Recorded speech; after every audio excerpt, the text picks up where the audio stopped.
Glória a Deus. Meus irmãos, vamos ficar de pé. Eu queria saudar a amada igreja com a parte do Senhor, amém? Louvado seja Deus. Vamos ficar de pé para a gente orar ao Senhor. Louvado seja Deus. Glória a Deus. Culto doutrinário, culto de ensinamento da palavra.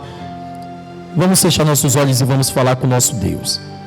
Senhor, nosso Deus e nosso Pai, Deus eterno, Deus santo, estamos diante da Tua presença, Deus, nesta noite de culto de ensinamento da Tua palavra, culto de doutrina, Senhor, culto a qual vamos examinar as Tuas sagradas Escrituras. Deus, te pedimos todas as bênçãos necessárias para dentro deste lugar, Deus. Queremos apresentar, ó Pai, os nossos irmãos, os seus corações, as suas mentes, as suas vidas espirituais, Deus, porque os dias em que estamos vivendo, é como diz o apóstolo Paulo, seriam dias muito nublados, dias dificultosos, ó Deus, em que precisaríamos de todas as formas levar e elevar o nível da igreja na questão da Tua palavra. A Tua igreja precisa examinar as Tuas sagradas Escrituras, e o que mais nos importa, Deus, nos últimos dias, é justamente equilibrar este crente em sua vida espiritual.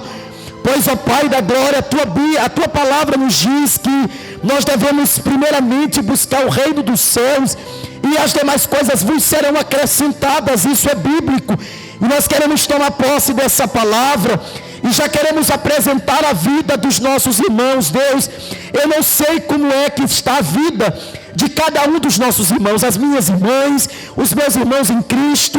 Eu não sei como é que se encontra o coração, eu não sei como se encontra, Senhor, as bases espirituais da Tua igreja, mas neste momento, Pai, nós intercedemos pela vida delas, intercedemos pela vida deles, intercedemos pela vida da criança, pela vida do jovem, daquele que tem o prazer nas Tuas sagradas Escrituras, naquele que tem o prazer em examinar, naquele que tem o prazer em estar sendo aplicado em sua vida lá fora. A poderosa palavra do Senhor foi o ensino, foi a orientação que o Senhor disse para Josué: Josué, não te desvie da palavra, antes que você possa ter o seu coração aplicado na leitura da palavra, de manhã, de tarde e de noite, não te desvie dela jamais. E ainda os Salmos, no capítulo 1 do livro de Salmos, nos remetem a dizer que o homem sábio, o homem bem-aventurado, ele examina bem as sagradas Escrituras, ele tem como prioridade as sagradas Escrituras e sua leitura. Então precisamos, para os dias atuais, no meio de tantas inverdades, no meio de tantas mentiras, no meio de tantas heresias, Senhor, precisamos da Tua palavra. E como diz o Salmo, o salmista Davi, ele diz: guarde a Tua palavra no meu coração, para não ter capacidade de pecar contra Ti. E ainda no Salmo de número 119, versículo de número 105, ele diz: a Tua palavra é lâmpada para os meus pés e luz para os meus caminhos. A Tua palavra nos faz forte, a Tua palavra nos faz, Senhor, cada dia mais pessoas melhores, porque a Tua palavra nos trata, a Tua palavra nos molda, a Tua palavra nos refaz, a Tua palavra nos faz. Tudo está vinculado à Tua palavra. E nesta noite, Pai, nós queremos orar pela vida dos nossos irmãos que vão receber o ensino da Tua palavra, que vão, Senhor, ser um canal de bênção para levar esta mensagem para mais alguém.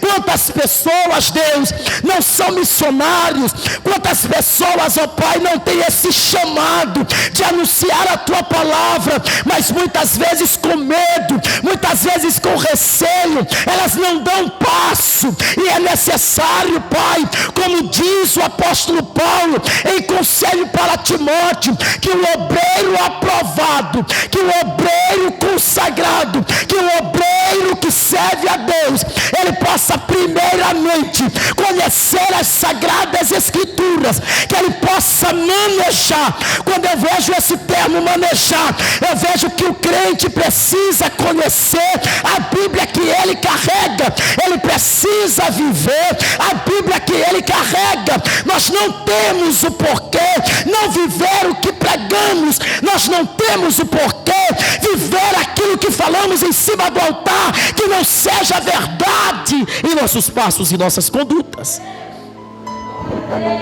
Então eu oro nesta noite, Pai. Então eu oro, Senhor, pelo coração dos meus irmãos que vão receber o ensino hoje. Eu oro pela mente dos nossos irmãos que vão receber o ensino hoje. Eu clamo ao Senhor pela vida de cada um dos nossos irmãos. Deus, em especial, eu oro pelos que já chegaram, pelos que estão a caminho deste templo, Deus. Hoje nós vamos ter o maior culto de ensinamento das nossas vidas, simplesmente porque nós não estamos à procura de quantidade de pessoas. Nós estamos à procura de pessoas que verdadeiramente querem servir a Deus, que verdadeiramente querem se colocar na brecha.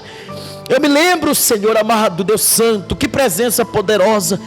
Eu me lembro quando o Senhor instruía a sua igreja acerca dos ensinos, acerca da verdade, e o Senhor tanto que o Senhor falou e nos exortou acerca disso, utilizando de um dos profetas mais conhecidos do Antigo Testamento, que era o profeta Oséias.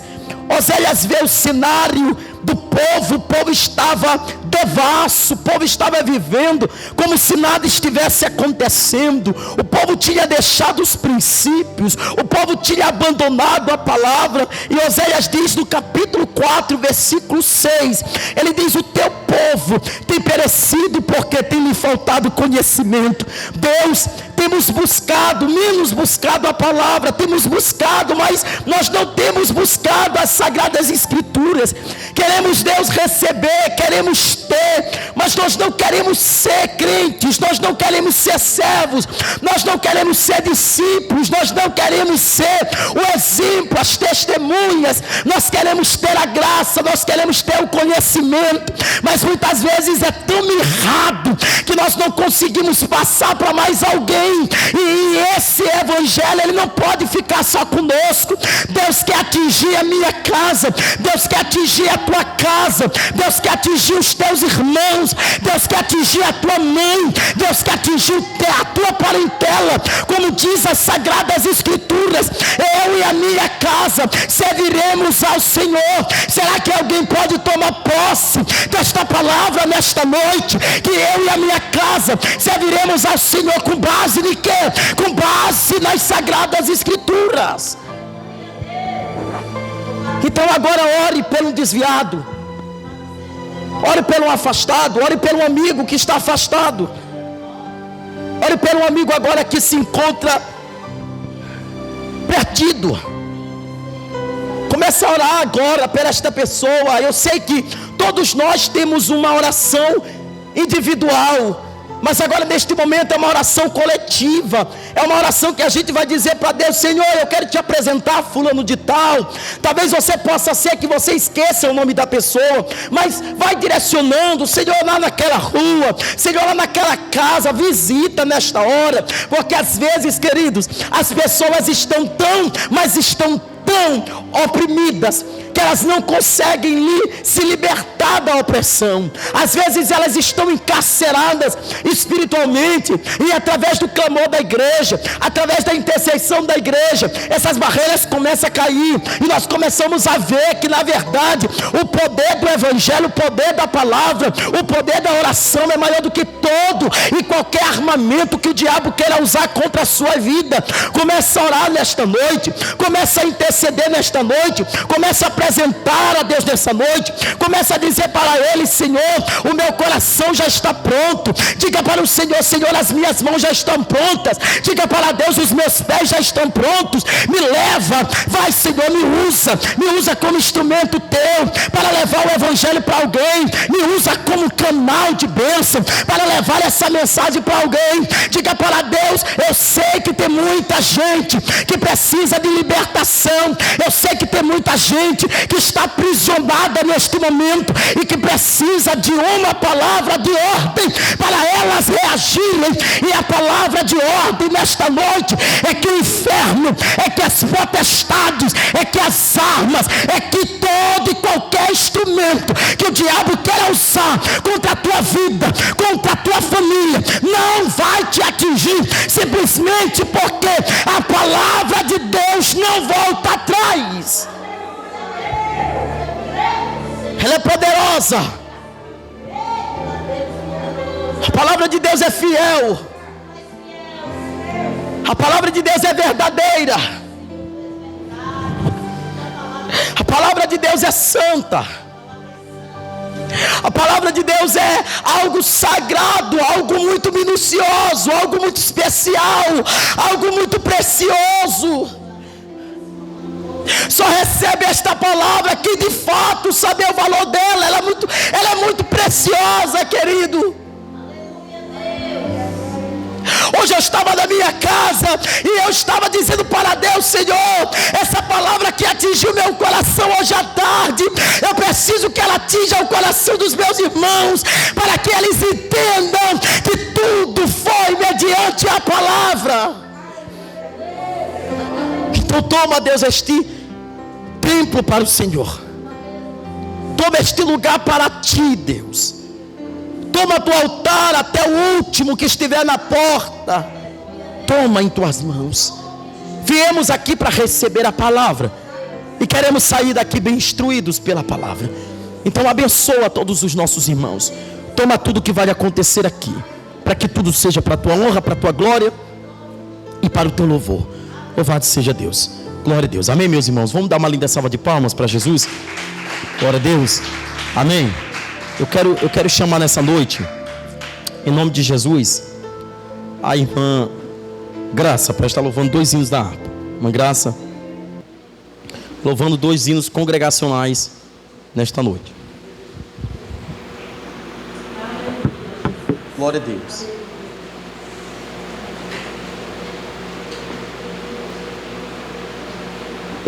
Glória a Deus. Saúde a igreja de Deus com a graça e a paz do Senhor. Amém. Aleluia.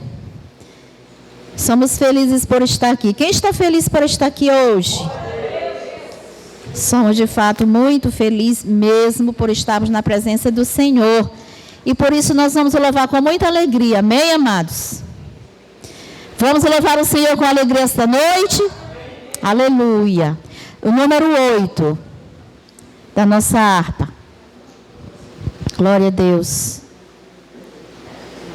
Nós te louvamos, Jesus. Te somos gratos, Senhor, pela oportunidade, Senhor, de estarmos aqui na tua presença.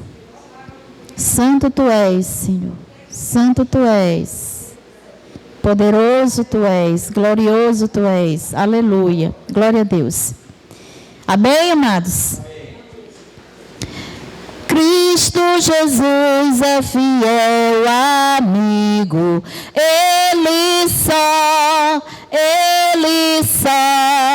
e nas fraquezas está comigo, Ele só, e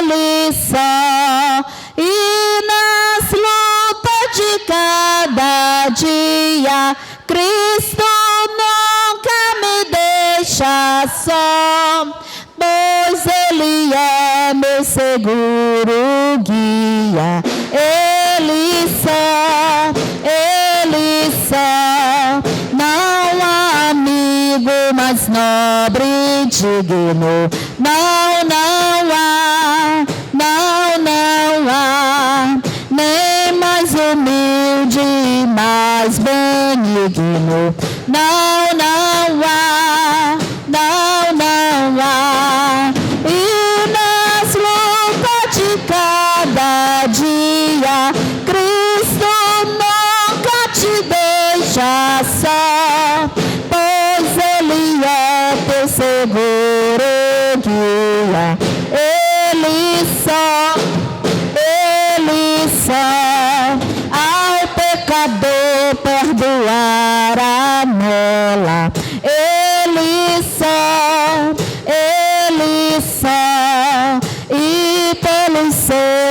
Espírito sempre vela. Ele só, e nas lutas de cada dia, Cristo nunca te deixa só, pois Ele é teu seguro guia. Ele só, aleluia, Deus em seu Filho se ha comprazido, nele só, mas sua glória me ha repartido, dele só, e nas lutas de cada dia, Cristo nunca me deixa só, pois Ele é meu seguro guia. Ele só, dele só, nele nós temos um firme guia. Nele só, a noite enche de alegria. Nele só, e nas lutas de cada dia. Aleluia, Deus, pois Ele é meu seguro guia. Nele só, e nas lutas de cada dia, Ele nunca te deixa só. Aleluia, Deus, obrigado, Senhor, pois Ele é meu seguro guia. Nele só, aleluia, Deus, obrigado, Senhor, porque o Senhor é nosso fiel amigo. Vamos louvar o Senhor com o número 372. Aleluia. Nós te louvamos, Senhor, porque se o Senhor está comigo, somos mais que vencedores. Nós sempre venceremos, porque Ele nunca nos deixa só. Aleluia. Glória a Deus. Aleluia. Quem possui a Cristo, nele firme está, achará poder para o mal combater, porque suas promessas Ele cumprirá. Quem está em Cristo sempre há de vencer. Vencerá, por seu sangue vencerá, sempre vencerá, pois Jesus que impera, novas forças dá, e quem nele espera sempre vencerá. Em qualquer batalha não desmaiará, do poder das trevas há de triunfar. Deus lhe dará forças, nunca falhará, porque Jeová combate em seu lugar. Vencerá, por seu sangue vencerá,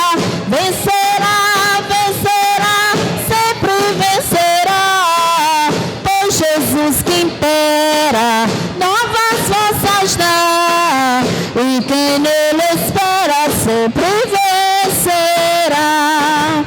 Entre os inimigos muito audaz será, quem unido a Cristo nunca vacilar. Em Jesus firmado, luz espargirá, a luz do Evangelho para os libertar. Bem lindo!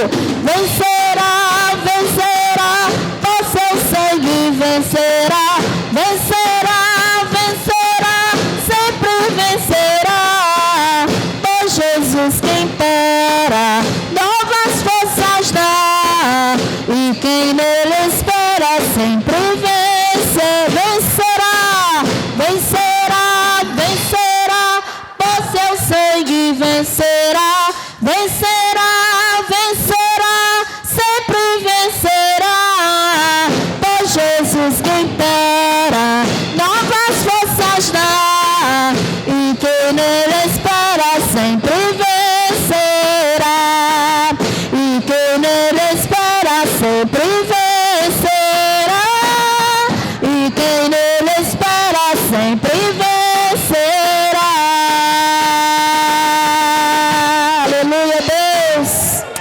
somos vencedores com o Senhor. Então não vamos desistir da presença de Deus. Amém? Glória a Deus. Saúde. Agradeço a oportunidade, pastor, em nome de Jesus. Amém. Louvado seja Deus. Vamos chamar aqui o irmão Patrick para estar dando uma saudação nesta noite em nome de Jesus. Glória a Deus. Irmão Patrick com uma saudação. E logo em seguida, depois do irmão Patrick, tá bom, irmãos? Eu sempre digo uma coisa muito importante, amados. E eu tive todas as oportunidades da minha vida, bem no comecinho, nos cultos de doutrina, onde o pastor me colocava, e eu sempre tive essa visão em questão dos obreiros daqui da igreja, tá bom? Para ver se a gente... Amém? Glória a Deus. E logo em seguida, a irmã Ivana louvando para a gente recolher dízimos e ofertas da casa do nosso Deus.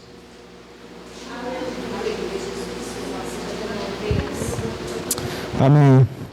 Gostaria de saudar a grande igreja com a graça e a paz do Senhor Jesus Cristo. Amém.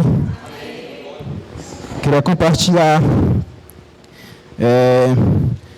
no livro de João, um livro bem conhecido, como todos conhecem, e capítulo 3, do versos 14.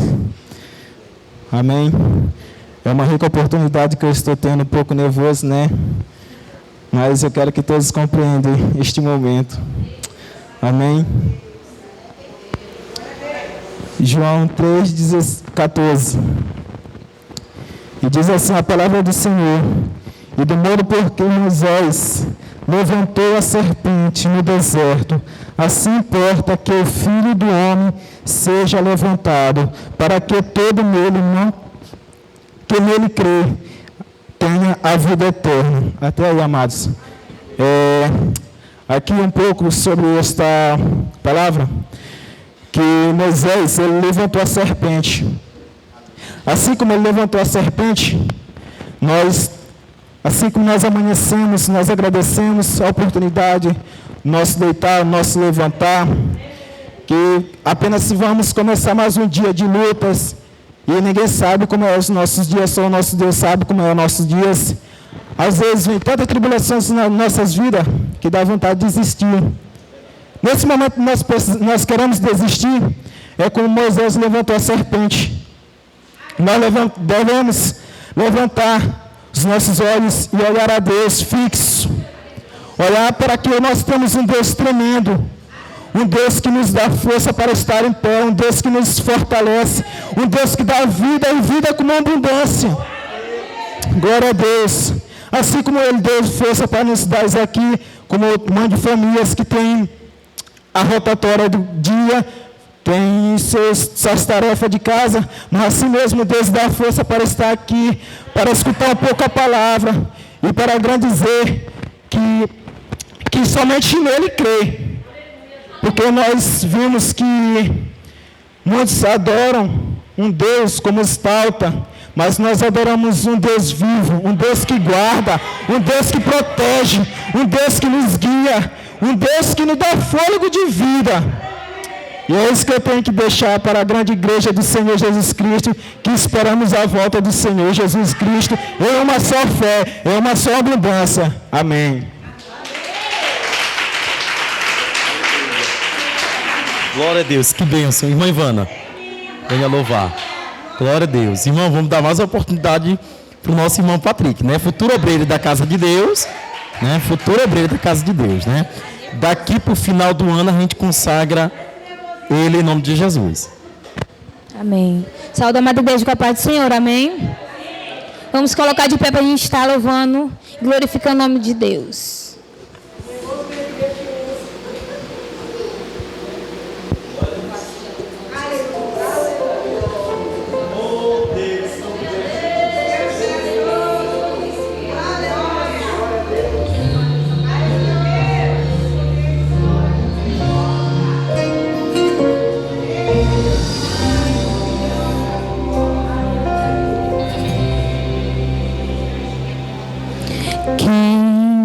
Aplaude o teu momento,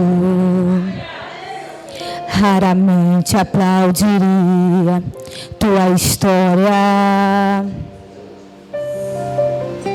pois eles não conhecem o teu sofrimento.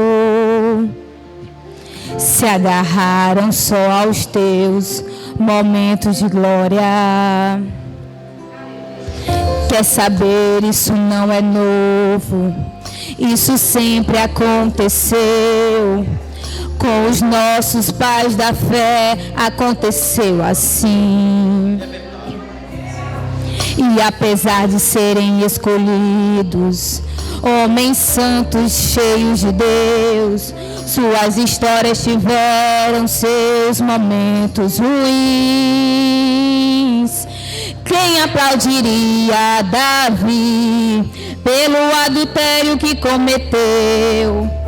É que você só lembra quando o gigante ele derrubou. Quem aplaudiria Moisés pelo assassinato que cometeu? É que você só lembra quando o mar abriu e Israel passou. É sempre assim. O momento é o que importa. A história poucos se interessam em saber. Mas Deus te viu quando você bateu na porta. Bateu, chorou, insistiu e ninguém veio atender.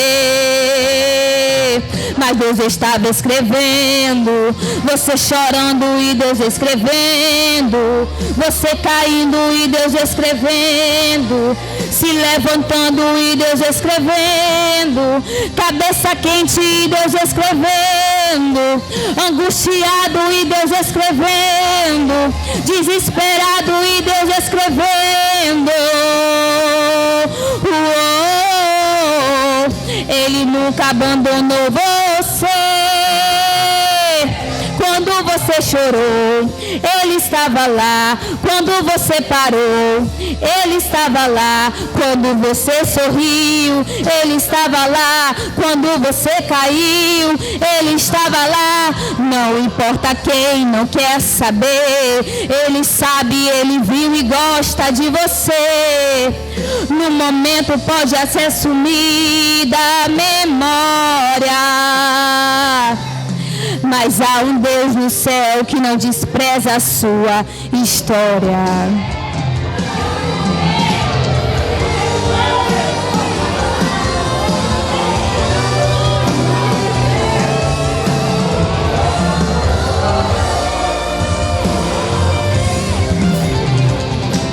Quem aplaudiria Davi pelo adultério que cometeu? É que você só lembra quando o gigante ele derrubou. Quem aplaudiria Moisés pelo assassinato que cometeu? É que você só lembra quando o mar abriu e Israel passou. É sempre assim. O momento é o que importa. A história poucos se interessam em saber, mas Deus te viu quando você bateu na porta. Bateu, chorou, insistiu e ninguém veio atender. Mas Deus estava escrevendo, você chorando e Deus escrevendo, você caindo e Deus escrevendo, se levantando e Deus escrevendo, alcoolizado e Deus escrevendo, corpo drogado e Deus escrevendo, desesperado e Deus escrevendo. Ele nunca abandonou você. Quando você chorou, Ele estava lá. Quando você parou, Ele estava lá. Quando você sorriu, Ele estava lá. Quando você caiu, Ele estava lá. Não importa quem não quer saber, Ele sabe, Ele viu e gosta de você. O momento pode até sumir da memória, mas há um Deus no céu que não despreza a tua história. Mas há um Deus no céu que não despreza. Mas há um Deus no céu que não despreza a tua história.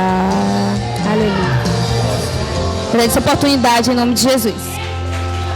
Glória a Deus, louvado seja Deus. Esse hino fala muito forte, né, irmãos? Stephanie, vem orar pelas ofertas, minha filha. Glória a Deus. Glória a Jesus. Saúde, amada igreja, com a santa e gloriosa parte do Senhor, amém? Vamos estender as mãos para cá e orar.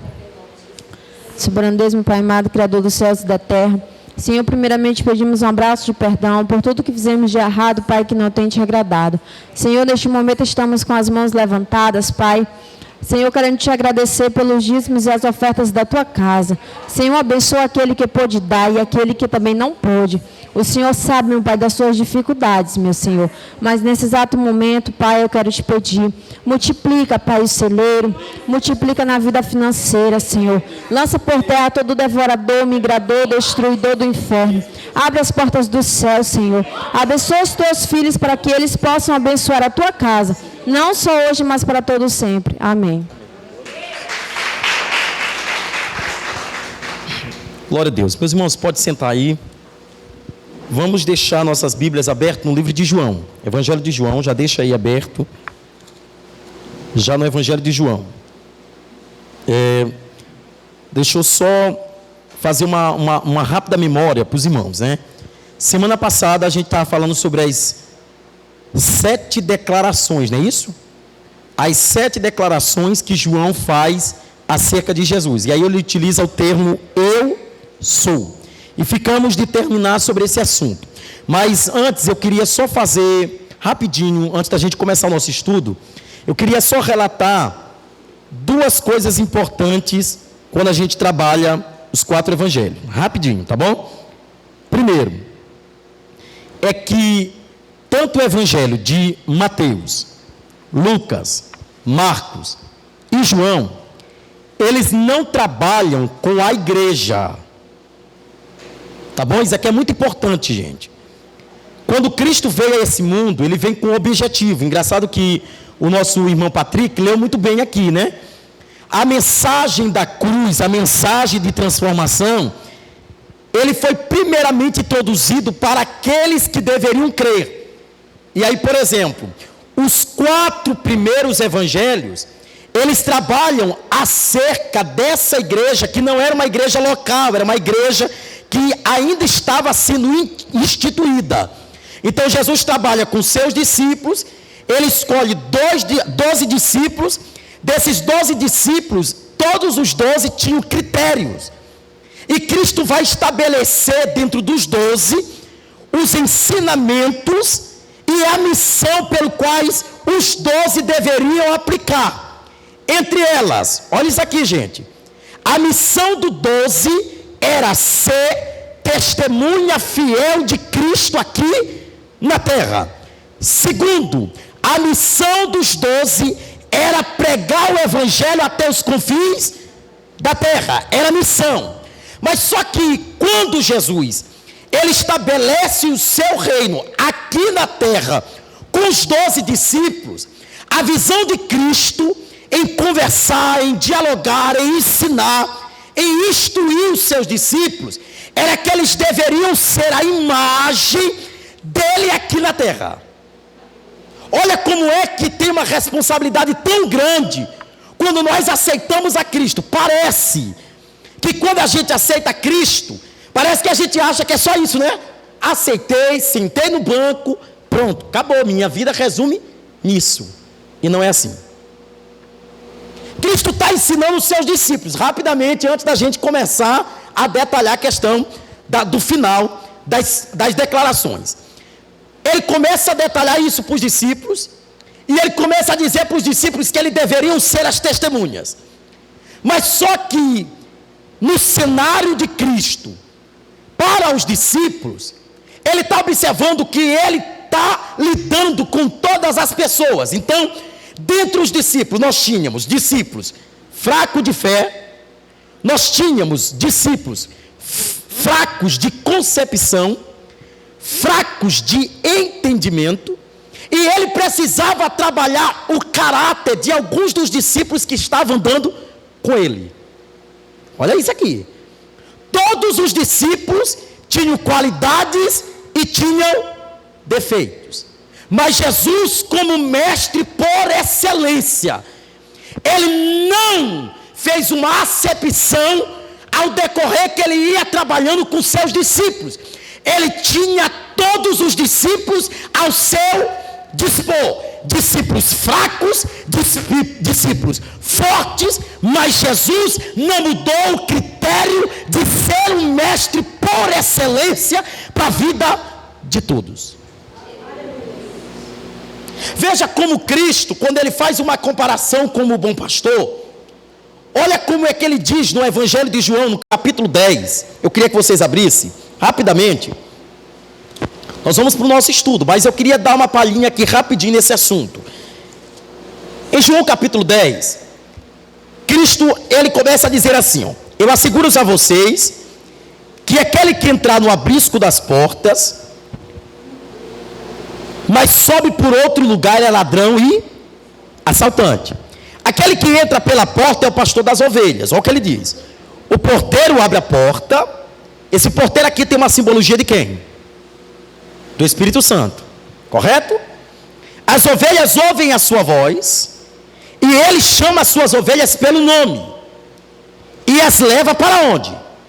Para fora. Agora esse aqui: depois de conduzir para fora, todas as suas ovelhas vai adiante delas, e estas os seguem, porque conhece a sua voz. Olha como é importante, gente, a gente olhar para isso daqui, para esse detalhe.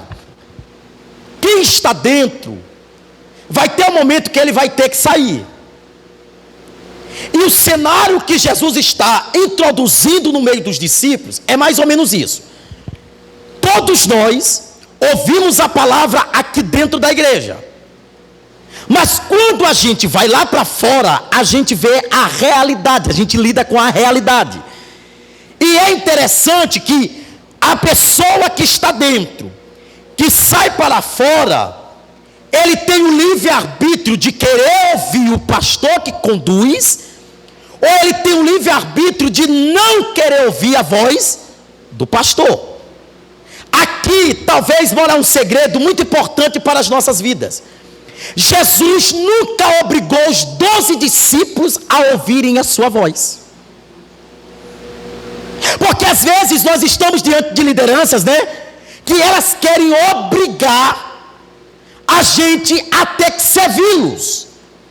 E primeiramente, a gente precisa compreender que nós estamos aqui não por causa do pastor que nos conduz, mas nós estamos aqui primeiramente pela palavra lançada de Cristo.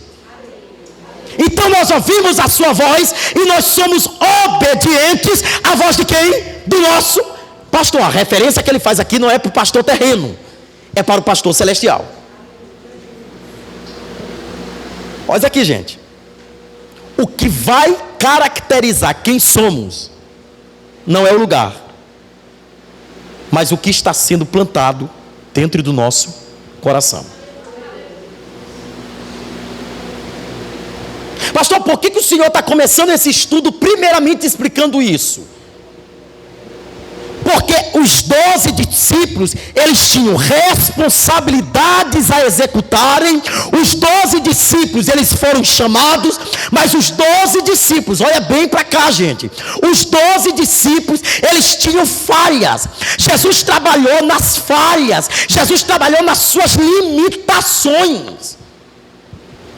E às vezes nós precisamos compreender que nós somos limitados. Como servos de Deus, nós somos assegurados e temos dentro de nós qualidades e temos dentro de nós defeitos. E as pessoas que vão estar ao lado de nós, elas precisam compreender que elas precisam nos amar, não somente pelas qualidades, mas também pelos defeitos. Agora imagine, vamos ver um cenário. Jesus chega para a última ceia. Na última ceia de Jesus com os discípulos, irmão Patrick, ele está olhando 12 discípulos. 12 discípulos, dos 12, 2 deles são diferentes. Ele está olhando para Pedro, que vai negar, e ele está olhando para Judas, que vai o trair. Mas quando ele chega, olha que características fundamentais nós percebemos na palavra, gente. Isso daqui é ensino, irmãos. Vocês estão no culto de ensino. E nós vamos analisando detalhe por detalhe. Jesus lava os pés dos 12.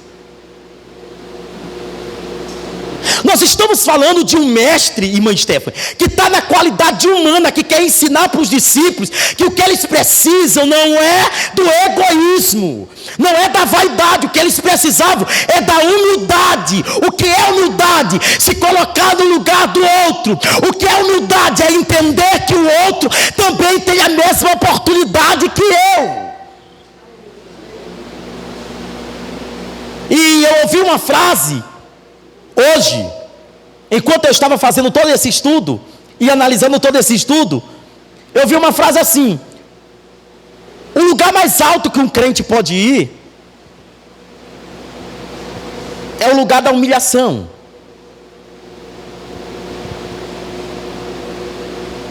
Quando a gente entende que o lugar mais alto que nós podemos ir é o lugar da humilhação, então eu não sei por que dentro de nós tem o egoísmo. Eu não sei porque que dentro de nós tem algo que o diabo implanta dentro das nossas vidas, que nós achamos que nós somos tão individuais, que nós não precisamos do coletivo. Agora veja, na visão de João, na visão de Mateus, na visão de Lucas, na visão de todos os discípulos que estavam enquadrados dentro do cenário, você imagina como é que, por exemplo, João olhava para Pedro, por exemplo, como João olhava para Judas? Não era da mesma forma que Jesus olhava para eles. Jesus olhava para eles na qualidade de servos. Jesus olhava eles na qualidade de pessoas que precisavam e necessitavam.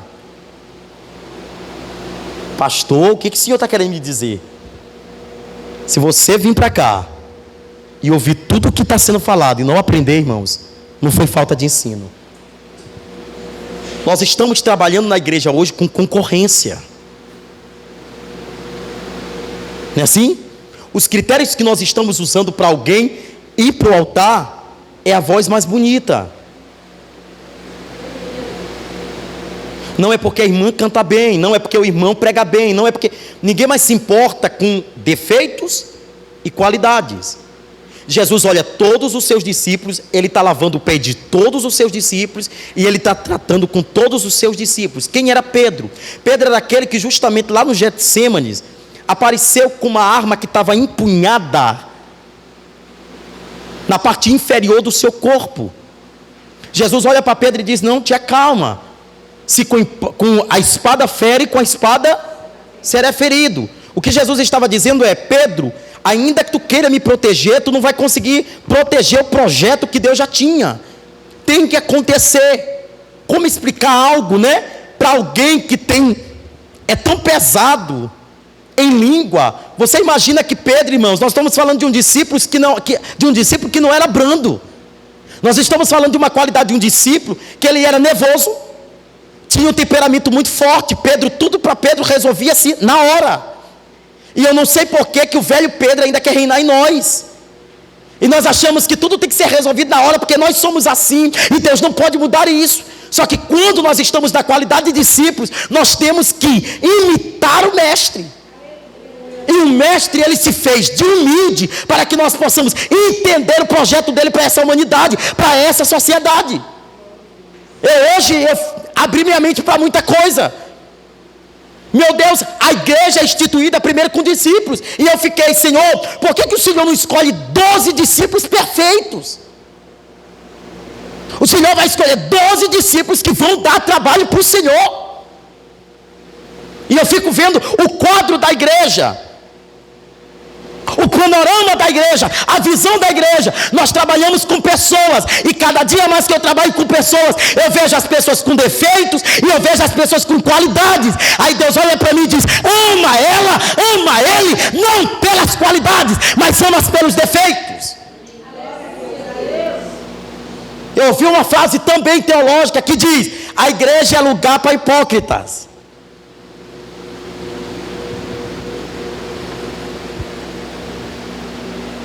Como é que a igreja pode ser um lugar para hipócritas, se nós estamos buscando santidade? Porque nós estamos dizendo que amamos o nosso irmão, mas a gente está levando ele para a morte. Nós dizemos que amamos o nosso pastor, mas nós não conseguimos suportar o peso da sua autoridade. Não é isso? Aí ainda quem nos adverte sobre isso é Tiago. Como é que Tiago vê o cenário? Ele diz mais ou menos isso daqui, ó: se você não tomar cuidado na questão do amor, porque nós dizemos que nós amamos. Agora veja, se você não consegue amar o teu irmão que está do teu lado, como é que você vai conseguir amar a Deus que você não olha? Entenda, gente, isso aqui é forte, mas isso aqui é para ensinar você, é para me ensinar. Jesus não estabelece de imediato a igreja, e foi a minha primeira pergunta: por que a igreja é estabelecida lá no livro de Atos, que é um livro histórico? Porque primeiramente ele tinha que ter começo, primeiramente ele tinha que ter identidade. Nenhum crente na condição de servo, ele pode descaracterizar o que ele crê. Eu não consigo entender porque que o crente, ele é servo de Deus na igreja, e alguém que está lá fora olha para ele em outro tipo de característica. Ele vem para a igreja, ele senta no banco, ele louva, ele prega, ele tem a oportunidade, mas as características dele lá fora são características de quem de fato não serve a Deus. E as pessoas começam a interrogar, os questionamentos das pessoas vão muito além do que a gente imagina, mas tudo está vinculado à maneira como nós lidamos com a nossa conduta lá fora. Quem somos lá fora de fato revela quem somos de verdade. Aqui dentro nós temos uma roupagem, aqui dentro nós temos a capacidade de ser quem não somos de verdade, mas lá fora nós nos revelamos. Eu fiquei analisando isso aqui, não sei se vocês estão analisando junto comigo agora, essa expressão.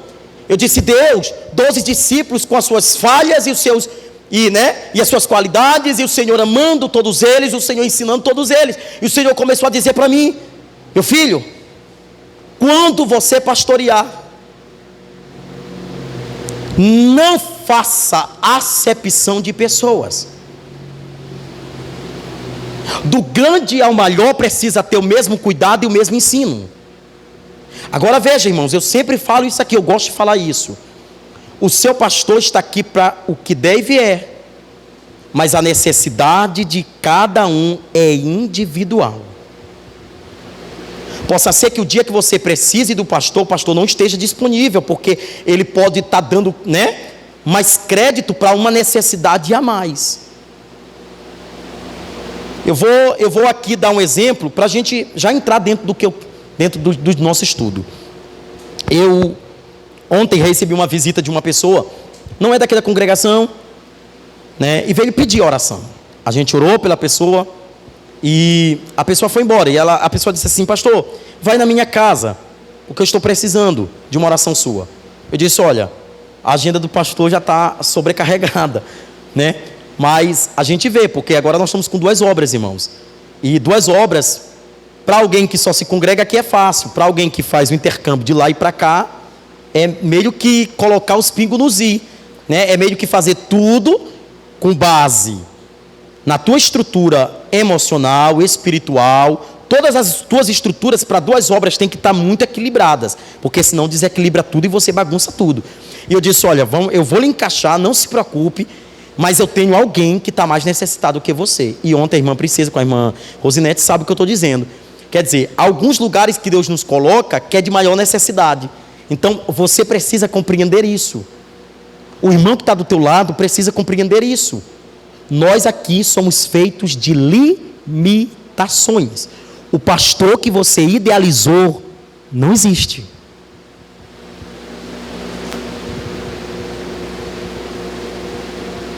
Não sei se vocês compreendem. Jesus trabalhou com 12 discípulos de qualidades e defeitos, não foi? Mas ele tinha momento para 12 discípulos individualmente. Mas a maioria das vezes, Jesus ensinou os 12 discípulos a trabalharem no coletivo.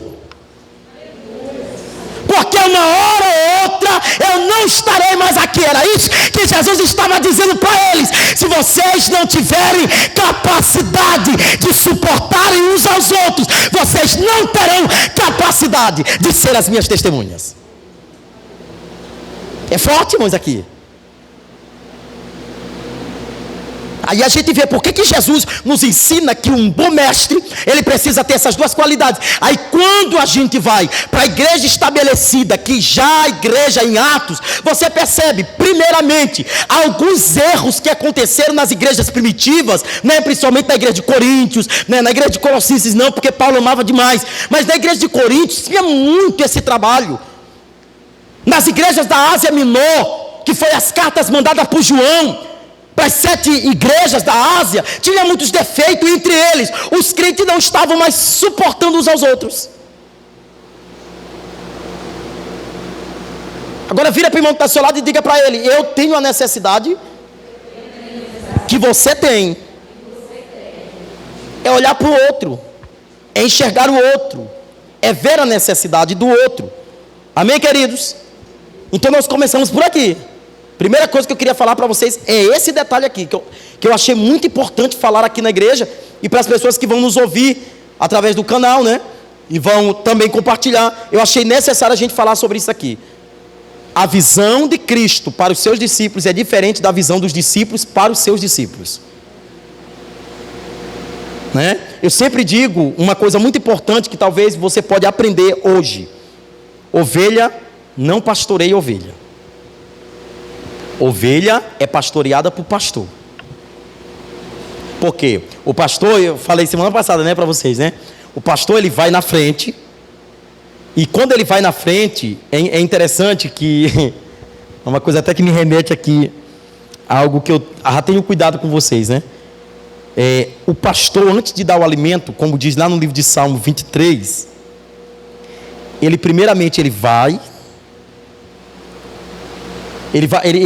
até onde está a pastagem, onde provavelmente ele vai levar a ovelha, e ele observa o que pode atingir a ovelha no processo da alimentação dela.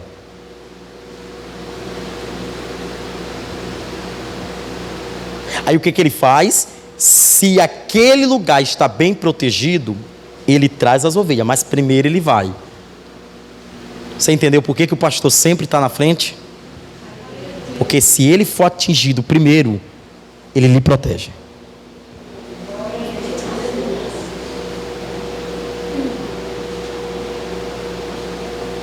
Amém? Ele vai na frente, ele indica o caminho quando o caminho está pronto. E é interessante que ele não pega, eu estou falando aqui de um pastor natural, cuidando de ovelhas naturais. Ele não pega pela orelhinha de cada uma para trazer até o alimento. Ele chama elas e uma atrás da outra, vem obedientes. Porque a ovelha que é ovelha, ele obedece à voz do pastor. E é engraçado, ainda que a voz do pastor seja gritante, para ela é uma mansidão danada. O pastor está me exortando porque eu preciso. O pastor está me dando o cajado pela necessidade da autoridade dele. Você compreende isso? Então quando Deus te exortar, lembra do livro de Hebreus: o Senhor corrige a quem Ele ama. Se Ele não te amasse, Ele não te corrigia.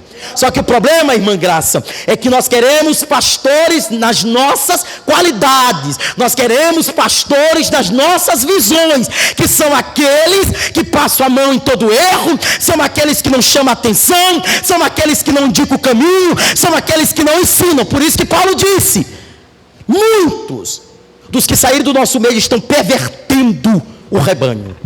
E aí Paulo exorta Timóteo a fazer o quê? Tome cuidado. Tome cuidado. Como bom líder, nós precisamos ter cuidado. Amém, queridos? Glória a Deus. Então vamos continuar aqui a lição da semana passada. Vamos lá. as 7 declarações de Jesus.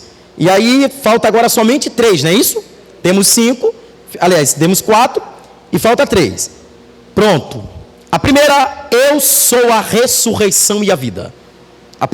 A quinta declaração, eu sou a ressurreição e a vida. Evangelho de João, capítulo 11, versículo 25. Vamos analisando as versões bíblicas, para que a gente junto possamos aprender.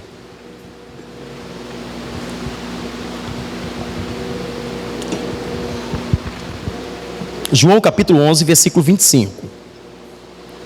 O que nos diz aí no versículo 25? Disse-lhe Jesus: eu sou a ressurreição e a vida. Aquele que crê em mim, ainda que morra, viverá.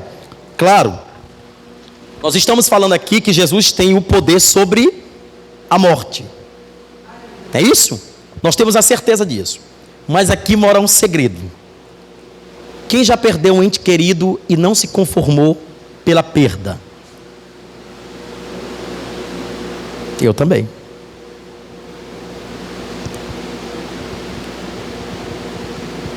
Por quê? Nós que somos crentes e conhecedores da verdade, a única coisa que faz a gente ficar porque eu acredito, irmão, eu vou falar uma coisa aqui que está partindo do meu coração. A pior pergunta para se fazer para alguém que perdeu é: como você está? Eu acho que é uma pergunta que não deveria nem existir. Como você está? Gente, a vontade da pessoa é rasgar o verbo para você, mas é um momento de dor, você sabe. Mas quando nós falamos acerca da morte, a morte em si, ela em sua qualidade natural, nós nunca estamos preparados para perder alguém. E a morte talvez seja um final de um ciclo aqui terreno para começar uma nova vida, que é isso que a Bíblia diz.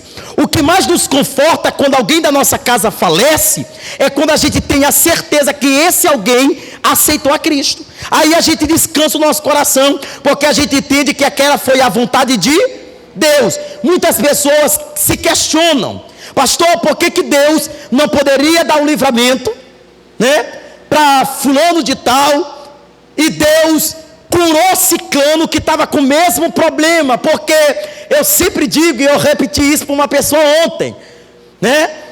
Billy Graham, ele diz uma coisa fantástica em um dos seus livros. Ele diz que todos nós temos uma senha, e o dia que a sua senha chega, ninguém pode pegar ela, é sua. Pastor, pode morrer de Covid, pode morrer de tiro, pode morrer em casa, bonzinho, sem nenhum problema de saúde, porque a vontade de Deus é boa, perfeita e agradável. Nós, como seres humanos, nós somos limitados, mas olha o termo da Bíblia. Ele diz: eu sou a ressurreição e eu sou a vida. Aquele que crê em mim, ainda que esteja morto, viverá. Ele não bota uma condição terrena. Ele está dizendo: se eu morrer, se eu creio no Senhor, eu viverei com Ele e reinarei com Ele para sempre. Você entende? Então é assim, gente, olha para cá. Eu quero ensinar vocês. Quando alguém falecer da família de vocês ou da minha, compreenda que a dor vai existir, a saudade vai estar lá. E eu sempre digo que o que você vai trabalhar é com a ausência da pessoa, que talvez seja a coisa mais difícil de lidar, porque tudo vinculava a pessoa, principalmente quando você tem a lembrança.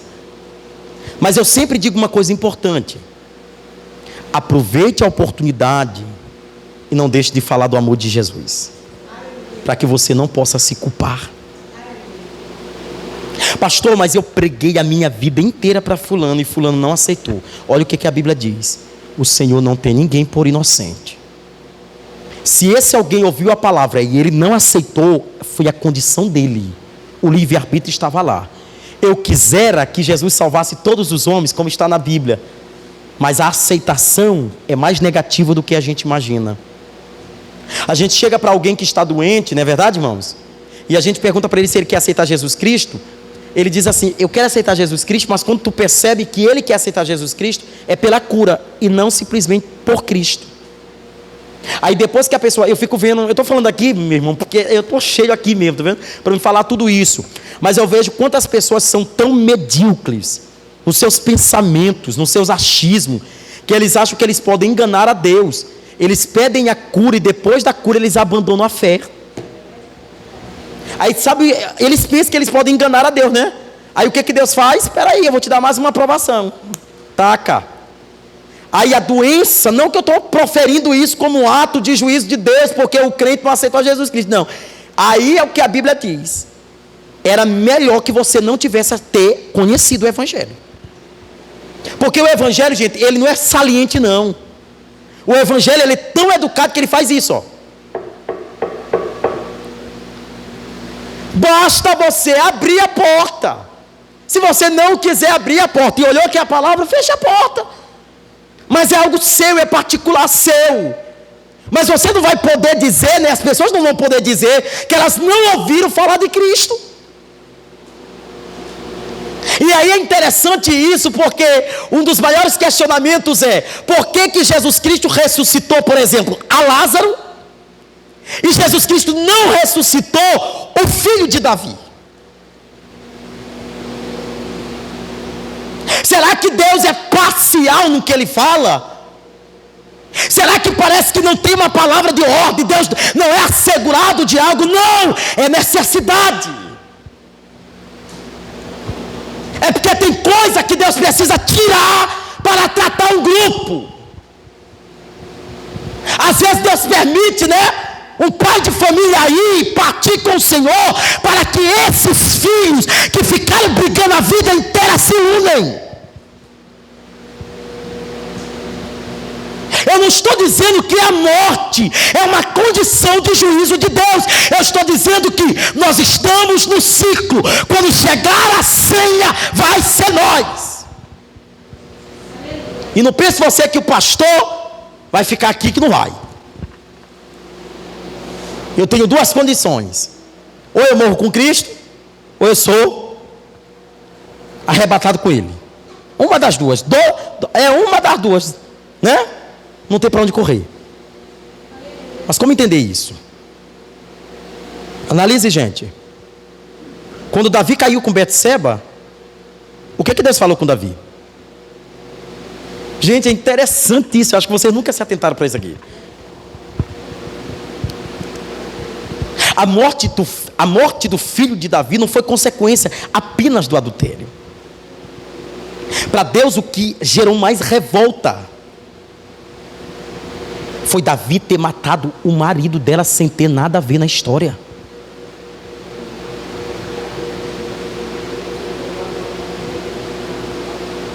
Fala a verdade, gente. Vamos ver uma possibilidade aqui. Não que eu estou, por favor, não que eu estou ensinando para vocês que isso pode ser uma possibilidade para os dias atuais. É uma possibilidade que poderia ter acontecido lá atrás. Davi poderia ter caído com Betseba, mandado ela embora para a casa do marido, né? E ter sofrido a consequência do pecado. Mas não bastou ele ter roubado a mulher do amigo mais próximo, ele chega a matar este amigo. E não é de agora que Davi faz um monte de erros e sofre um monte de consequências por isso. Davi foi responsável, segundo o que a Bíblia diz, pela morte de 5.000 homens. Por mandar homens para a guerra, quando Deus tinha proibido dele mandar. Tudo é questão de ouvir a voz de Deus, tudo é questão de obedecer a voz de Deus, tudo é questão do que você ouve. Você entende? É isso, crente. Não é querer ajeitar o famoso, né, jeitinho brasileiro. Eu vou arrumando aqui, desorganizando lá. Eu vou tentando organizar aqui, desorganizando lá. Então desorganize tudo para organizar tudo. Eu me lembro de Neemias. Gente, é tudo de Deus mesmo aqui, que nós não tiramos nada disso aqui. Me lembro de Neemias. Quando Neemias, Deus deu a convocação para Neemias. Neemias começa a construção por onde? Olha para cá, gente, fica atento. Neemias começa a construção por onde, gente? Pelo muro? Pela porta. Lembra? Agora eu pergunto para você vir aqui. Lendo a Bíblia de vocês vão ver isso aqui. Ele pede para Asaf. Asaf era comandante florestal. Era como se fosse o Ibama hoje, para supervisionar. Ele pede o quê? Madeira. Quem vai fazer muro pede madeira. Não se constrói muro com madeira, gente. Se constrói muro é com pedra. Ele pede madeira para trancar as portas. Porque, segura que essa aqui é boa, nem todo mundo pode ver o que acontece do lado de dentro. Tem coisa na sua vida que precisa ser muito privado para os íntimos, para os que você confia. Porque às vezes você deixa a porta aberta e está trabalhando lá dentro. Aí Sambalate e Tobias, que anda ao teu derredor, fica olhando os teus defeitos. Aí, ó. Agora tem uma pergunta aqui. Lembra do termo quando Sambalate disse assim: se uma raposinha vier aí, ela destrói tudo isso aqui. Lembra desse termo? Quando ele disse? Por que ele disse isso? Porque a raposa, é mistério. Esse tipo de animal só consegue extrair e destruir madeira e não muro. Então o que ele estava dizendo? Se uma raposinha vir aí, vai acabar com essa madeira todinha e vai adentrar e arrasar com tudo que está aí dentro. Mas não sabendo ele que quem estava dando a ordem era Deus. Então lembre-se, por favor, gente, daqui é só ensino para você passar para mais alguém. Lembre-se, nem todas as pessoas serão curadas, nem todas as pessoas serão restauradas, e vale cada um para o seu propósito. Só entenda que a vontade de Deus para aquela pessoa possa ser não curar por uma cura física, por uma necessidade física, mas curar ela espiritualmente e levar para o Senhor. Alguém entendeu isso aqui? Sexta, né? Eu sou o caminho, a verdade e a vida. Abra aí a Bíblia. Evangelho de João 14:6. 14, versículo 6. O que ele diz aí no versículo 6? Respondeu Jesus: eu sou o caminho, a verdade e a vida. Ninguém vem ao Pai a não ser por mim. Na verdade, o que Jesus está dizendo é: eu sou o intermediário, eu sou a base, eu sou o caminho. E ele ainda promete mais, ele diz que ele é a vida. Então, irmã Nilce, toda pessoa que não está em Cristo, ele está na condição de morto espiritualmente. Porque quem pode gerar vida é Cristo.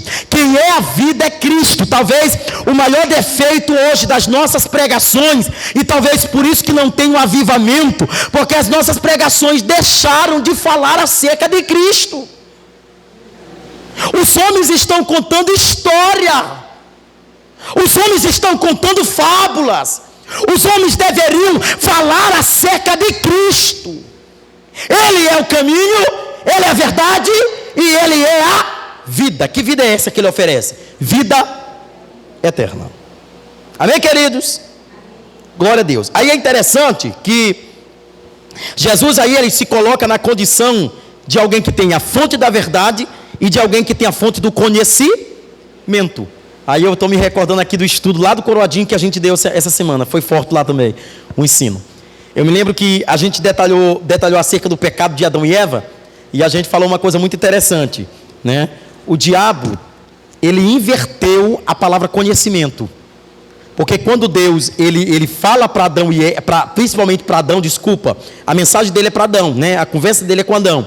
E aí ele diz assim para Adão: olha, tu pode comer de toda a árvore do jardim, mas a árvore que tiver ao meio do jardim, ele identifica a árvore, ele dá o caminho para Adão, mas aqui mora talvez uma coisa que muita gente possa discordar de mim, mas eu vejo que Deus dá o livre-arbítrio para ele, porque a condição que Deus dá para ele é pelo conhecimento. O que Deus estava dizendo? Olha, Adão, o dia que tu comer desse fruto, tu serás conhecedor do bem e do mal. Aí o que o diabo inverte? O conhecimento. O conhecer que Deus disse era do bem e do mal. A nudez, o pecado, a vergonha, a culpa.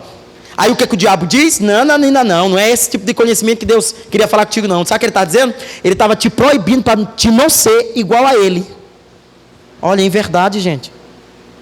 Aí Eva, eu falei isso aqui, eu disse lá para os irmãos do Coradinho. Você percebe que o que chama a atenção de Eva não é apenas o fruto, é o que o diabo está persuadindo em sua mente. Você entende? Quando alguém está para cair em pecado, você pode ver, gente, Deus já começa a exortar a pessoa. Amados, eu sou um tipo de pastor que eu observo muito minha igreja, sou muito observador. Vocês já perceberam que quando está para acontecer alguma questão de pecado aqui na igreja, é uma semana inteira Deus exortando a gente sobre santidade? Quando a gente está frio, é uma semana inteira Deus falando de esfriamento espiritual. Para cada tipo de pregação é uma necessidade de alguém no culto. Então entenda que quando ele diz, ele dá a condição: eu sou o caminho, a verdade e a vida. Ele não lhe deixa a condição de estar obrigado a trilhar os caminhos dele. Ele diz para você: você tem a oportunidade de escolher o caminho. É critério, gente. Só existe 2 caminhos a seguir. O terceiro caminho aí é conversa. Só existe 2 caminhos. Ou você vai andar no caminho do Senhor, ou você vai andar no caminho do diabo. Acabou. Ou você vai andar na luz, ou você vai andar nas trevas. Quem anda nas trevas, ele vive aonde? No mundo. Não é assim?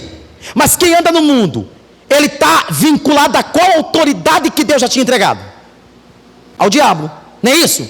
O Senhor diz o quê? O mundo jaz do maligno.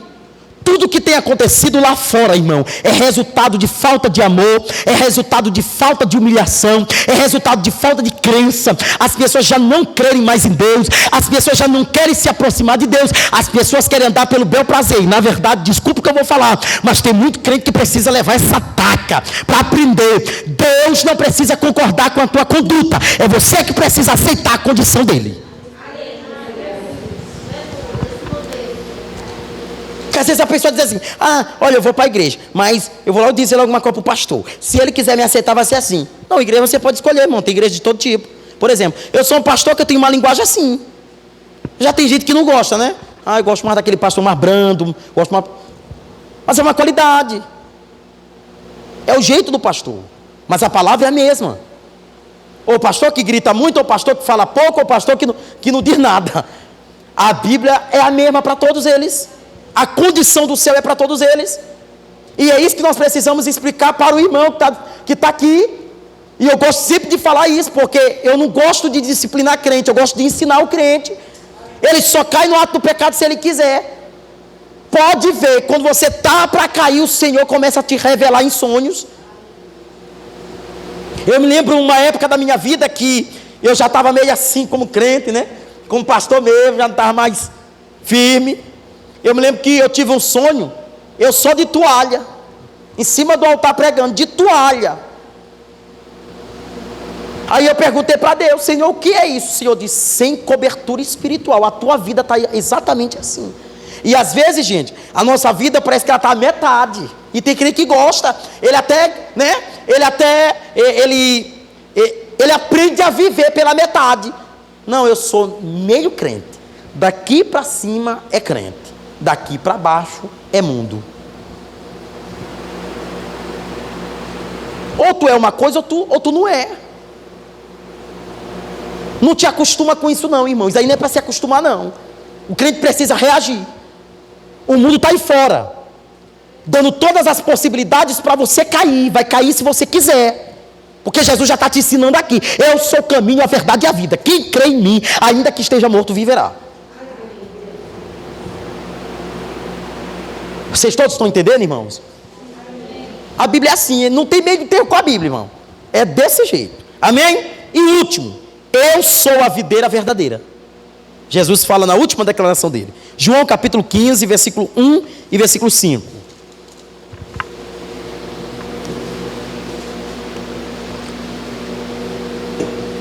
O que diz? Ele diz: eu sou a videira verdadeira e o meu pai é o agricultor. O que diz o versículo 5?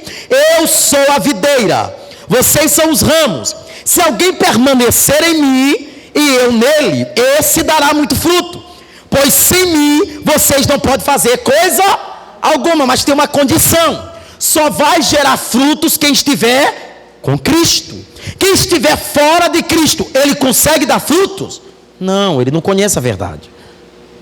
Então, gente, olha, eu quero explicar uma coisa aqui para você que evangeliza, para você que prega a palavra de Deus para mais alguém. Por favor, gente, pregue a palavra e deixe que o Espírito Santo convença. Eu fico vendo umas pessoas que não sabem evangelizar, irmãos, que não compreendem que é baseado num tempo, amados. Aí fica lá: olha, se tu não aceitar Jesus, o diabo vai te levar para o inferno. Não, desse jeito nem eu aceitaria. Que evangelho rúdico é esse? Que evangelho perverso é esse? Sem amor.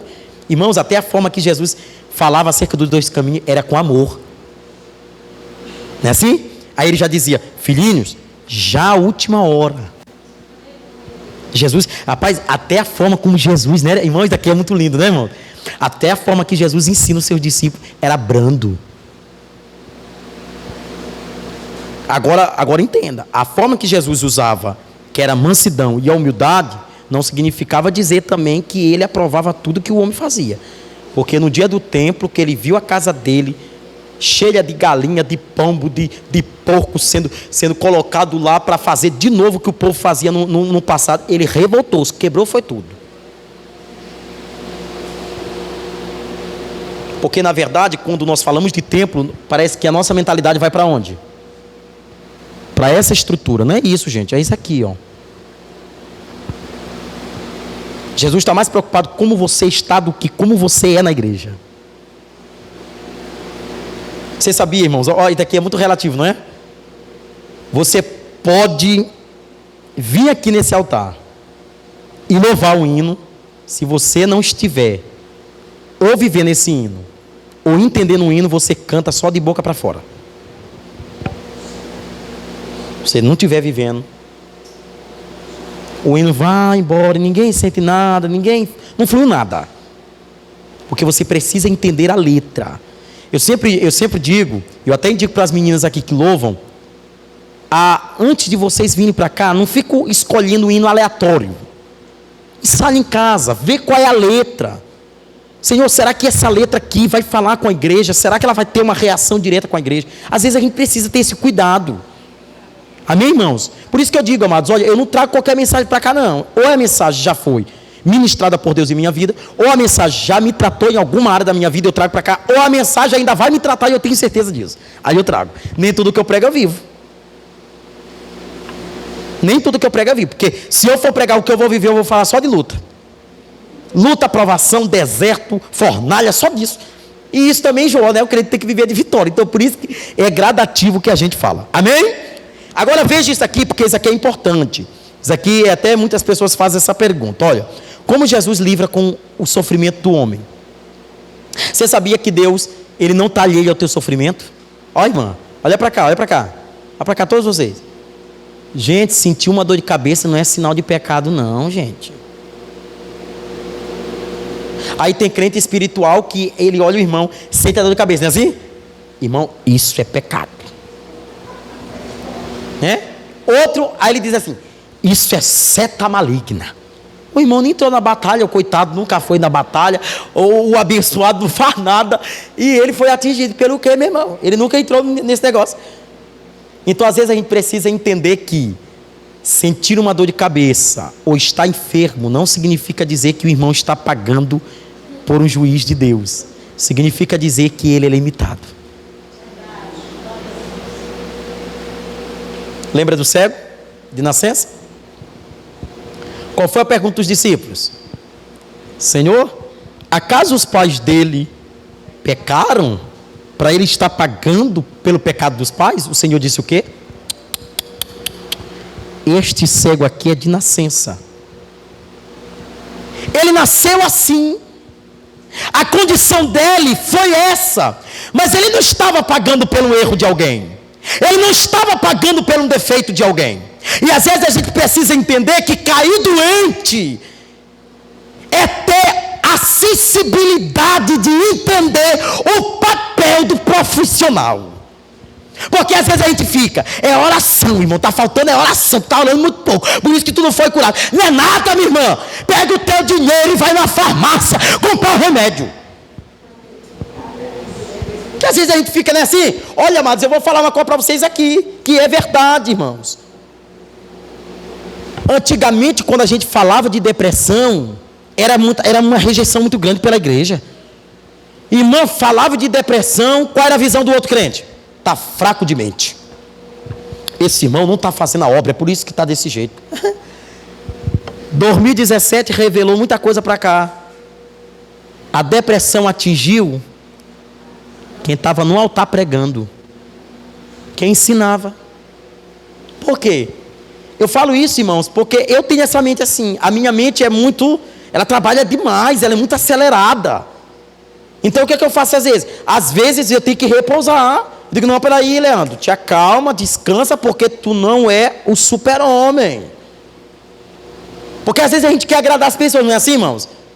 Então às vezes a gente, olha, eu aprendi isso, irmãos, eu tinha uma dificuldade tão grande, e eu digo que assim, a teologia me ajudou muito, assim, os cursos que a gente vai fazendo, né, os preparos com livros, isso vai abrindo a nossa mente. Eu pensava que, por exemplo, o dia que eu deixasse de fazer alguma coisa por você, eu deixava de ser teu pastor. Olha a mentalidade que eu tinha.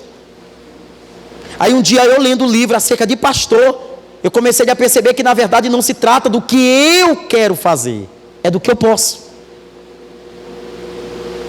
A irmã me pediu, eu não posso fazer nada. A pastora sabe. Eu falei, irmão, eu não dormia, eu não comia direito.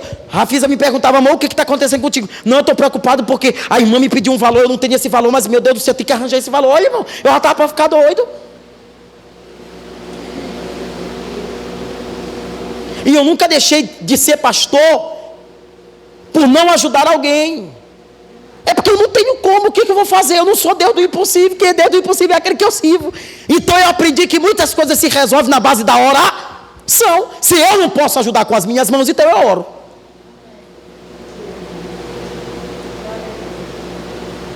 Amém? Então entenda. Olhou alguém que está muito triste, não julga. Não julga, irmão, não julga. Porque talvez o que essa irmã está vivendo dentro de casa pode ser o ápice da sua revolta ministerial. E às vezes a gente tem, né, esse olhar um olhar crônico mesmo, um olhar diabólico, de olhar para o nosso irmão e já julgar ele pelo olhar. Irmãos, você não precisa fazer nada, o seu olhar denuncia quem você é.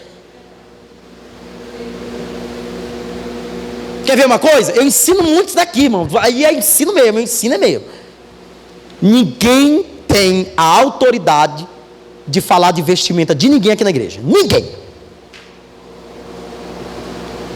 Está bem aqui a minha dirigente de segurança, a irmã Rosinete.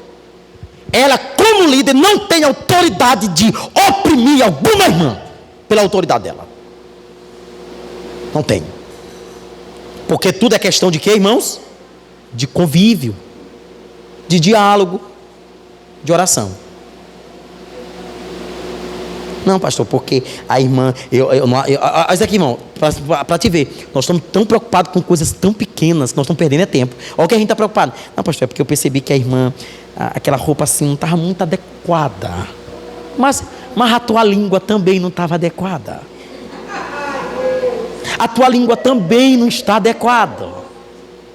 Não, pastor, é porque aquilo, eu não sei, aquilo me incomoda assim, que eu fico assim, eu não sei, pastor, me incomoda. Mas pastor, o senhor acho que não entende, porque é espiritual. Rapaz, não tem uma pessoa mais espiritual na igreja do que o pastor. Mas ele entende que tudo é tratável. A irmã vai ficar vindo.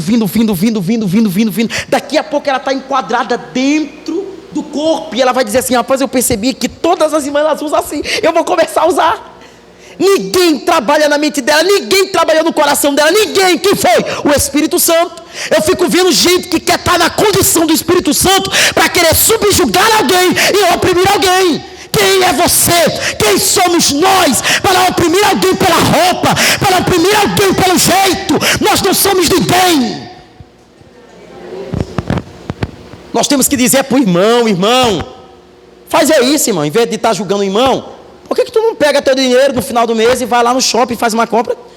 E roupa para o irmão? Eu recebo. Pega lá, vai lá, ô meu irmão, amados, eu vou dizer uma coisa para você bem aqui, né? Tem gente que ele é assim, amados. Gente que ele é assim, ele quer intimidar o outro pelo olhar. E vamos nos converter em relação a isso. Se a gente olhar um irmão chorando, um irmão triste, irmão, às vezes, amado, o irmão não está nem triste, irmão. Irmão, é só trabalho doméstico, essa minha amada irmã em Cristo. Trabalho o dia todinho, a irmã quer que ela chegue como na igreja. Eu varri que foi uma beleza, irmão. Feliz. Não, irmão, tu varreu porque tem necessidade de varrer, não que tu queria. Que fala a verdade, minhas irmãs, não minta para mim. Vocês queriam ter uma doméstica em casa. Não era? Fazendo tudo e vocês sentadas lá. Não era assim que vocês queriam? Claro, isso é pecado. Não é. O problema é que vocês não podem. Quem não pode, não pode ter que dar um jeito de fazer. Não é assim, amados? Amém? Então, olha isso aqui, dentro dos sofrimentos que Jesus entende do ser humano, a primeira, a maioria das curas que Jesus realizou foi para revelar o poder dele e a autoridade dele, a grande maioria dos milagres. Mas há um detalhe, ele curou as pessoas de todas as classes sociais, do mais pobre ao mais rico. Ele não ousou fazer uma acepção entre elas, está vendo? Mas também eu preciso entender isso, que nem todas as pessoas que procuraram Jesus, Jesus curou. Tinha pessoas que voltavam com a mesma enfermidade, porque aonde Jesus queria tratar era com a enfermidade da alma e não com a enfermidade física.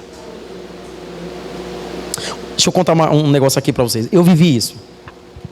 A primeira vez que eu fui pregar em Cachoeira Grande. Quem conhece aqui a cidade de Cachoeira Grande? Alguém nunca viu falar aí? A cidade? A Cachoeira Grande. É uma travessia. Eu não sei como é que está lá hoje, mas quando eu fui, a travessia era de barco. E quando a gente chegou lá para pregar, vocês querem para desligar o ar-condicionado, amados?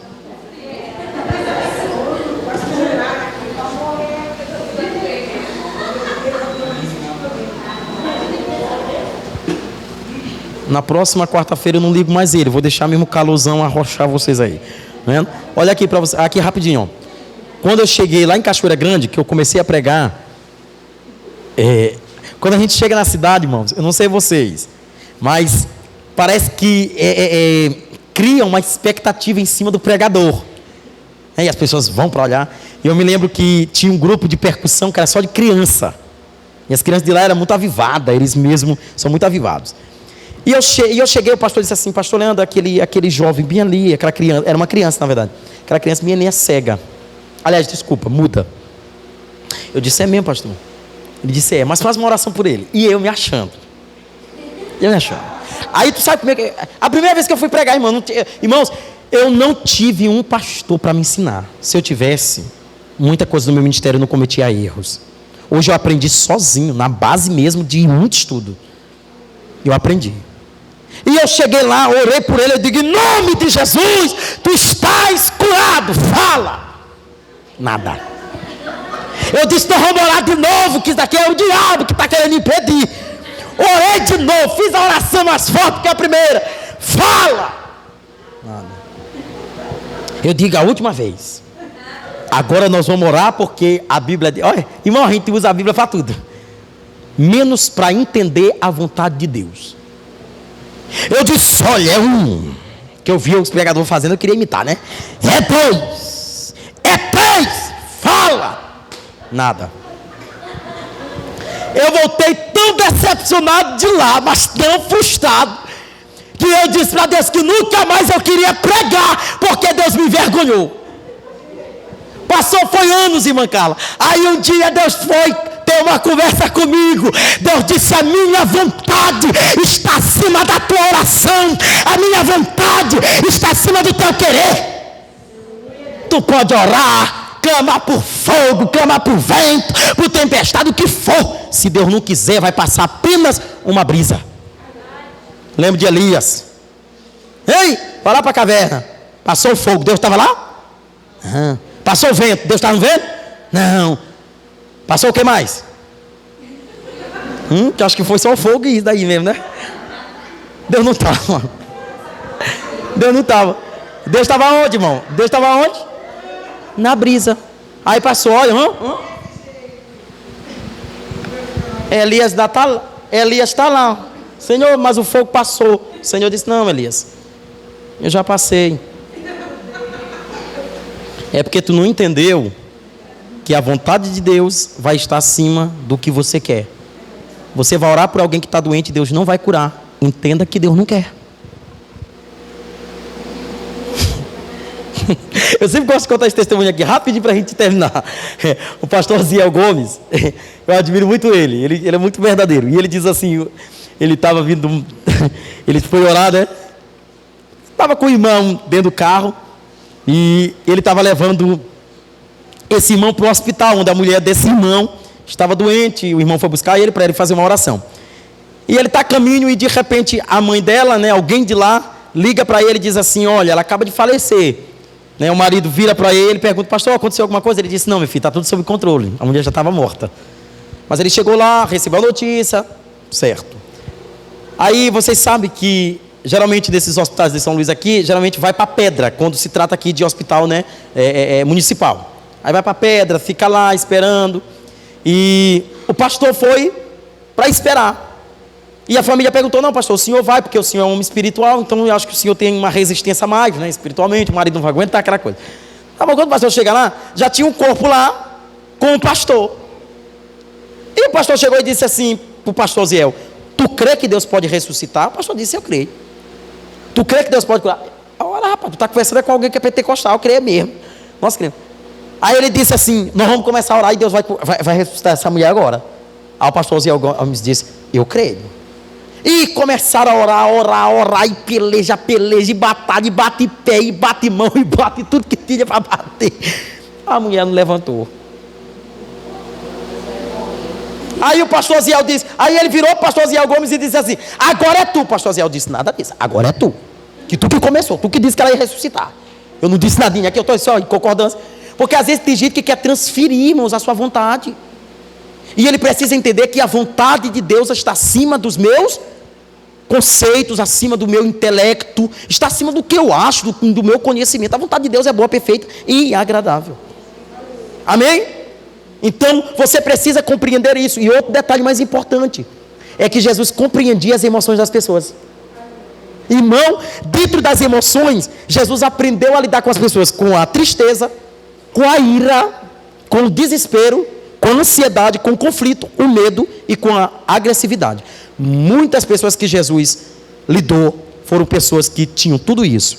E hoje nós estamos lidando com essas pessoas tristes, amarguradas, decepcionadas, angustiadas. Irmãos, como é que... irmã Osinete, a senhora que já anda comigo há muito tempo, irmã Osinete, tem mais aqui, nos trabalhos de libertação. Irmã Maria também já anda muito comigo, muito tempo, né? Eu acho que elas duas aqui, irmã Princesa também, né? Já anda mais tempo comigo assim, nesses trabalhos de libertação, né? Aí depois vem aí a irmã Nils, que está entrando agora, né? Que está já no campo de batalha.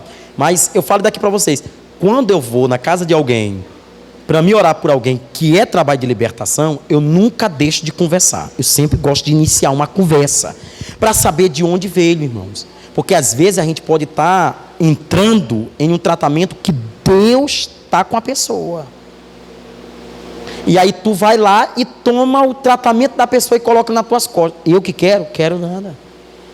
Então às vezes eu vou e oro. E quando eu entendo que Deus diz: não, meu filho, aqui tu não pode mais fazer mais nada, aí eu já saio de circulação. Não, Senhor, então é contigo. Amém, queridos?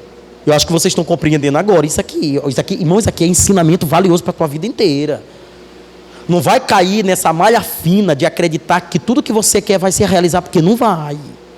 Eu estou falando a verdade para você, eu não estou mentindo para você, não. Estou dizendo a verdade. Vai ter coisa que você vai orar que Deus não vai abrir. Vai ter coisa que você vai orar que Deus não vai curar. Vai ter coisa que você vai orar que Deus não vai libertar. Porque tudo é condição de quem você está orando.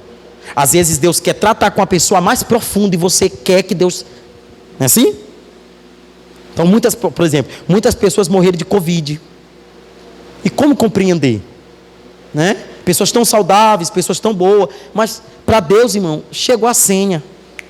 Oh, tem jeito. Quantos pastores meu, amigo meu, não faleceram por Covid? E a gente aqui está como? Se cuidando de todo jeito, irmão. Mas aquilo que eu digo, né? Ninguém está livre. Pode ser crente, pode ser pentecostal, pode ser o batizado, pode ser o espiritual, pode ser o carnal. Ninguém está livre do Covid. Ninguém. Agora, o que é que a gente faz aqui? Né? Aqui é que está o erro dos pastores. Vou dizer aonde está o erro dos pastores. É achar que essa máscara é espiritual. Ó, irmão, eu vou falar uma coisa bem aqui, Dani. Vou falar uma coisa bem aqui para vocês, rapidinho. Eu vi uma campanha, tem um determinado pastor que está fazendo a campanha da máscara invisível. Não sei se vocês já viram isso aí. Que tu ganha a máscara invisível. Como é que é? Ele vende a máscara. E tá caro, irmão, 300 conto. Nem o auxílio emergencial está 300. Ele estava vendendo essa máscara a 300 conto e a pessoa que entrava dentro da igreja recebia a máscara invisível. Ele só fazia isso, ó. Pronto, está protegido pelo Covid. Agora eu fico olhando assim, é cada idiotice, gente. É cada loucura. Que, amados, a recomendação do Ministério da Saúde é que a gente use máscara. Nós somos acima da lei? Não somos, então vamos nos cuidar. Você entende? Aí tem crente que diz assim, não, pastor, que isso é bobagem. Se tu acha, então tu não use e fique lá. Agora eu tenho que me cuidar. E como é que eu digo que você vai cuidar do teu irmão? Isso é amor, irmão. Você usar uma máscara é amor. Né? Porque às vezes até em falar, a gente quer falar em cima do irmão. Né? Às vezes cheio de bactéria, cheio de mal. Aí quer falar em cima do irmão, quer jogar o mal dele para cima do irmão. Por isso que você tem que usar a sua máscara. Você entende? Ah, pastor, não estou gostando do que o senhor está falando. Problema. Ora, mas é verdade, amados. Uma coisa é, por exemplo, esse grupo aqui está pequeno. A gente não tem aqui nem 30% da capacidade do templo. Mas quando a igreja estiver cheia, nós temos que usar nossas máscaras, porque a gente tem que proteger. A gente não sabe nem que está sentando perto da gente, irmão. Às vezes o irmão está gripado, ele está só assim, ó. Para ele não revelar que ele está gripado. Mas ele está gripado. Isso vai de quê? De consciência. Então, eu quero terminar esse estudo de hoje dizendo para você, nem tudo o que nós queremos nós vamos conseguir. E Jesus muito mais demonstrou paciência e compaixão quando se deparou com os enfermos, né? Ele não precisou usar nem magias, nem remédios, mas ele usou a autoridade divina. Tá vendo? Aí olha que coisa linda. Ele traçou um paralelo entre a enfermidade física e a enfermidade espiritual. Para Jesus é muito mais importante ganhar a tua alma do que te curar. Depois que ele cura a tua alma, ele cura você por completo. Amém, queridos? Vamos ficar de pé. Oh, que bênção. Gente, quem gostou desse estudo hoje? Uma bênção mesmo. Amém? Amados, hoje vai ter alguma coisa, amor, ainda? Aqui ainda na congregação? Vai ter ensaio de quê? Da dança? Da peça e da dança. Então as meninas agora já vão se juntar aí, que é para entrar na peça e na dança. Amados, olha, tem uma irmã que está nos visitando hoje. Eu quero até anunciar o nome dela. Rapidinho, minha filhota. Suziane, não é isso? Pronto. A irmã Suziane está vindo de Brasília e está aqui com a gente, próxima aqui da congregação. E ela estava procurando uma igreja, né? E a linha, né, que ela vem é da Igreja Batista. Mas ela não deixou de vir aqui para saber se ela ia gostar, né? Está pertinho de casa. Mas eu acredito que você precisa vir em mais um culto, para você mesmo ver de fato quem somos nós. Está vendo, minha filha? Então, como é que a igreja disse para a nossa irmã nessa noite? Seja bem-vinda em nome de Jesus. Pode ser, fique com a Glória a Deus, tá vendo como a gente é prático? Fique com a gente não dá garantia para você procurar outro lugar, já é ficando aqui na congregação. E aí, amados, pela questão de que a gente não pode se abraçar, então receba todos os nossos abraços espirituais aí em nome de Jesus, tá bom, minha filha? Amém? Ó, amados, amanhã, coroadinho, quem vai pro coroadinho amanhã? Pronto, amanhã nós vamos levar o grupão. A irmã Cássia levantou a mão, glória a Deus. Então nós vamos lá. Ó, irmãos, amanhã aqui na porta da igreja vai ter 3 carros. Então só não vai quem não quer. Vai ter 3 carros e mais a moto de Patrick. A moto de Patrick já está reservada. É dele com a esposa dele. Entendeu? Né? É dele com a esposa dele. Irmã Steph não abre mão. Hein? Não, isso está errado. Mas eu ainda vou conversar ainda com esse diácono. Eu estou sabendo que eles passaram ontem aqui, na porta da igreja. Tá vendo? A Rafisa disse que nem conheceu o diácono daqui da igreja, tá vendo?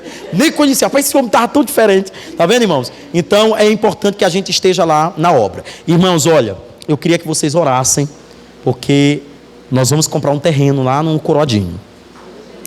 E ore a Deus para Deus nos dar condição de fazer a compra, porque nós vamos fazer um mega templo lá. Lá vai ficar maior do que aqui. Só a metragem de lá de frente, com trás, é maior do que a congregação daqui. E lá vai ficar o quê, pastor? Uma subsede. Uma subsede, irmão. Nós vamos fazer grandes trabalhos ali, amados. Irmão, tá lindo. Culto de doutrina agora é segunda-feira. Foi lindo demais, irmão. Amanhã vai ser melhor ainda. Ciclo de oração. Sabe como é o nome do ciclo de oração lá? Chamas de fogo. E o daqui? Canelinhas de Jeová. É, manto. Irmão, é só coisa de Deus, tá vendo? Aí nós vamos estar lá amanhã, ó. Aí, sexta-feira, trabalho na congregação, ciclo de oração aqui na igreja às 19h30. Sábado, culto de mocidade às 19h30. E trabalho social no Socorrão 2, a entrega de sopão e evangelização lá. Aí nós vamos escolher aqui uma equipe boa para estar indo lá para o Socorrão. E no domingo nós temos culto de Santa Ceia, às 17h, 5 horas. Tá vendo, minha filha? Se quiser nos visitar no domingo, é às 17 horas. 5 horas da tarde nós estaremos realizando um grande trabalho. Aí, irmãos, na próxima terça, nós vamos ter trabalho lá no Novo Aurora. Vai ser a nossa mega cruzada. Nós vamos levar toda a equipagem do som, irmãos. Tá vendo? Vou levar essas cadeiras aqui que eu quero sentar lá no meio da rua lá, entendeu? Quer dizer, eu não, na verdade eu não vou nem sentar nessas cadeiras não. Eu quero botar, como é no meio da avenida, eu vou botar a irmã Rosinete. Sentar. Logo bem no meio, logo para na hora que... Tá vendo? Vai ser lindo o trabalho lá, irmão. Vai ser lindo, tá vendo? E eu estava conversando até com o irmão Joab. Eu disse, irmão Joab, ele está muito entusiasmado, ele está muito feliz, irmão. Ele disse, pastor, eu não vejo a hora de fazer esse trabalho. Pastor, vai ser muito bom, ao alívio. Pastor, vai ser muito fantástico. Eu digo, olha, ele está feliz demais, irmão. E nós vamos estar lá, em nome de Jesus, amém? Vamos orar. Deus eterno, Deus santo, obrigado por este maravilhoso culto de ensinamento da palavra. Que ensino, Senhor. Eu estou saindo daqui saciado pelo ensino da Tua palavra, saciado pelo que o Senhor ministrou ao nosso coração nesta noite. Deus, abençoe nossos irmãos, levam todos os nossos irmãos para casa, dando uma noite de graça, uma noite confortáveis diante da Tua presença. E que esta graça e esta paz e a doce consolação do Espírito Santo de Deus esteja com toda a igreja, e toda a igreja diga comigo, amém. Está encerrado o culto nessa noite. Fala aí para o teu irmão, dê uma paz do Senhor para ele, tá bom? Em nome de Jesus.